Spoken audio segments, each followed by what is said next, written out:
this episode, I'm going to start putting up the framing. As you can see, we're working on the far side over there. We're laying out our studs and about to mark off my centers. You'll notice me looking at my phone there a second ago. In SketchUp, what I do is I work in layers, and I have the underpinning is in a layer, the floor is in a layer, and all my walls are in separate layers. Left wall, right wall, back wall, front wall. And what I do is I take a picture of it once I draw it out, and it has all the dimensions, and it just really makes it where, without even thinking about it too much, I can get all my dimensions right, my layout correct, and just makes it a lot easier. But I just simply take a picture of it on my phone, and there I have it in my phone with my dimensions and everything.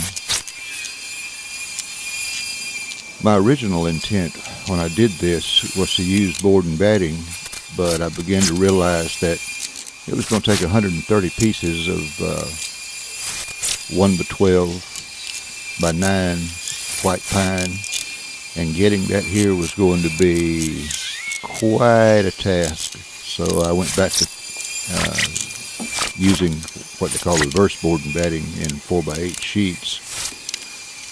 So I will have to come back in and strip in a couple of studs between each one of these. Right now we're using 4-foot centers because for board and batting I was going to use horizontal studs to be able to attach that to, but with plywood you need a stud every 16 inches.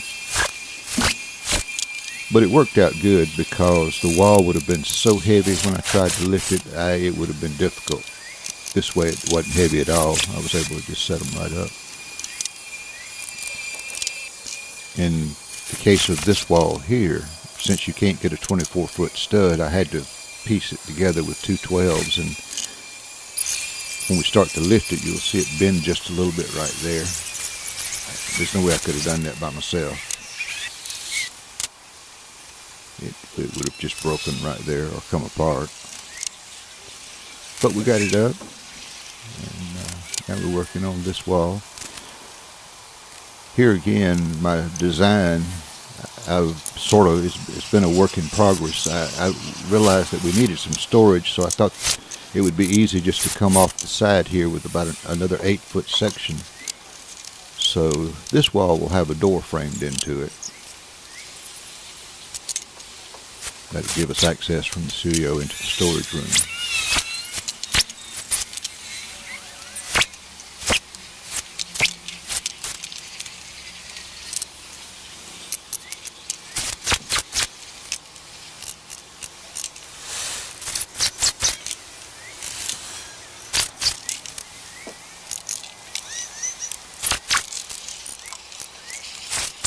When it gets out far enough, you'll notice I've got some 2x6s, little pieces there, clamped to my joist.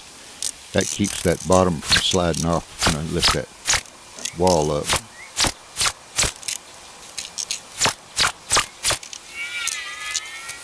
Oh my, if I could just work that fast in real time. Here I'm making my corner post. On a corner post, you have to put 3 pieces together if you want to have any lift inside to put your walls up with. Your 2x4s are actually 3.5 inches wide, and when you come off that corner post, that leaves you about an inch. If you put 3 pieces there, that gives you 4.5 inches. So if you subtract that 3.5, that leaves you about an inch lip, and gives the building some sturdiness too.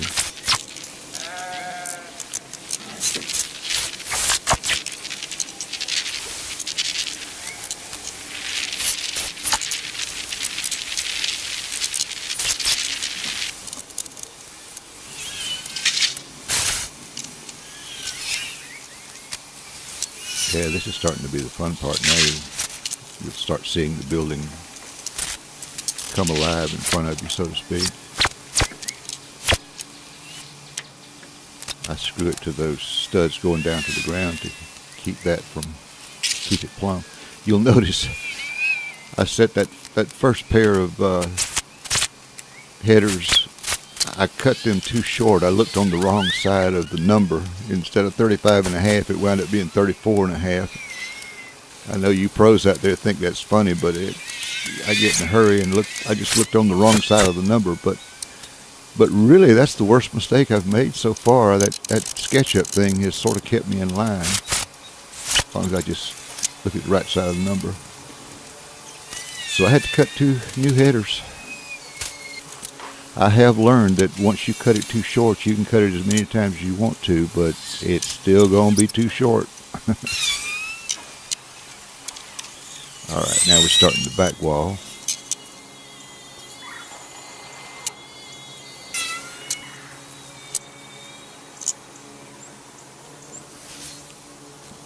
Marking off the centers.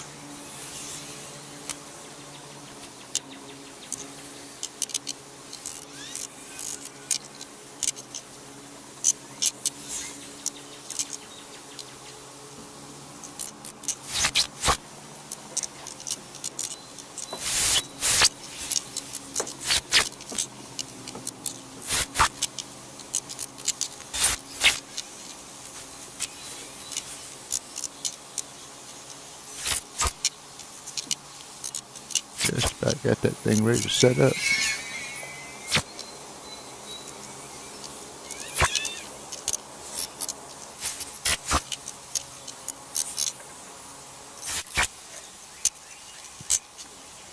There you go. That keeps everything secure. Once you put that back wall in, then your walls are not going to fall down anymore. So those side pieces more or less keep it plumb, but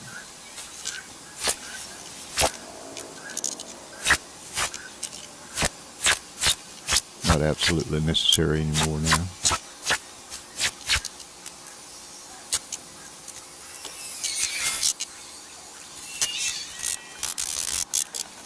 So we'll just take that one. That makes it where we find the 4-foot center there.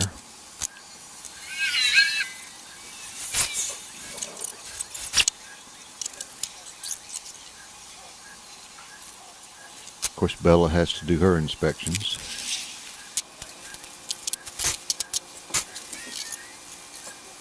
About to start that front wall now. Now, like I said, the front and the back wall kind of are secured by the walls themselves, but you'll notice what I'm doing here is I'm fixing to clamp a 2x4 across the middle to keep that middle from bowing in or out. It doesn't have anything to secure it like the front and back wall does.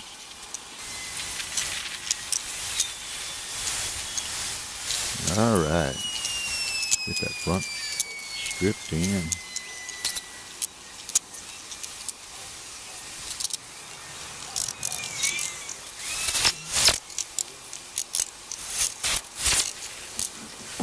Yeah, I was starting to have fun right about here. This was exciting to see the walls starting to go up. You start to get a sense of the size of your building then.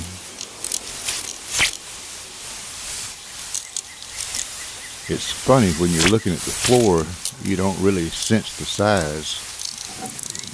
You do, but once you start putting the walls up, all of a sudden it just starts to seem bigger all of a sudden.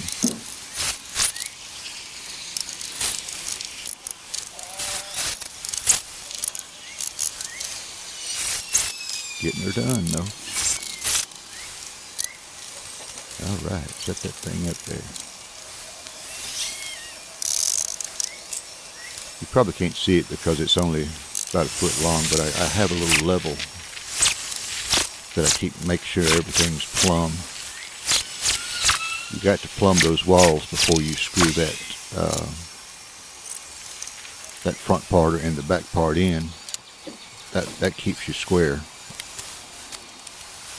If you're a little bit off plumb and you screw that together, it'd be hard to pull it back into place.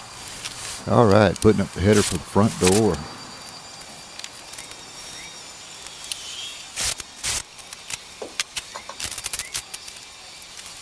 That's just going to we're getting close to the end of this episode. We wanted to get at least the skeleton of the 4 walls framed in. Got a little middle piece we got to put in there.